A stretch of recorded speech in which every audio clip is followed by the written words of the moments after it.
The truth is that mainstream media today will have you believe that you need to choose between science and religion, and they spin it in such a way to make science look more progressive and modern, while religion is presented as barbaric and traditional. Oh, you believe in religion, you believe in legends and myths and fairy tales and so on. We know that is a false narrative.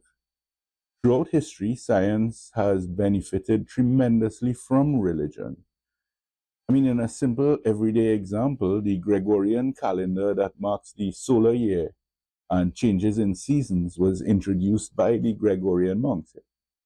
Islam is replete with examples of instances where science and religion have complemented each other and have not been in competition. In one classical example, as Muslim explorers expanded into Asia, Europe, and Africa, they still had to obey the command to face the Qibla to pray 5 times a day. I mean, the Quran says it explicitly in chapter 2, verse 144, turn your face towards Al-Masjid Al-Haram, and wherever you are, turn your faces towards it in prayer. The problem was, how do you keep your bearings and maintain your direction to the Qibla when you're 1,000 miles away, or if you're traveling hundreds of miles per day in different directions?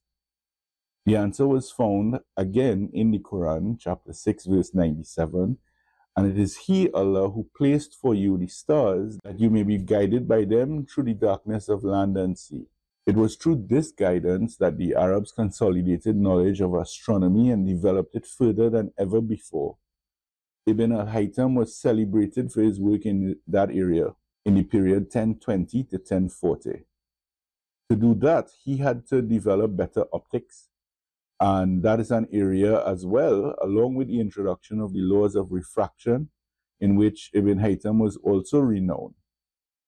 This calculation of these heavenly bodies and their movements to inform direction also required the study of angles and the use of trigonometry, advanced by persons such as Al-Khawarizmi and Al-Battani.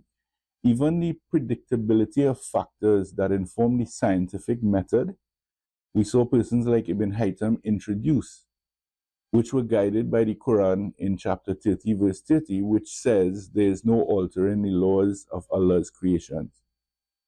So for Muslims, religious contributions to science or scientific discoveries evidenced in religion is the norm. It's not the exception, and there's no contradiction or no competition. Persons who study Islam recognize that relationship and are able to use Islam to guide even further development for the benefit of all humankind and for the best in this world and in the next.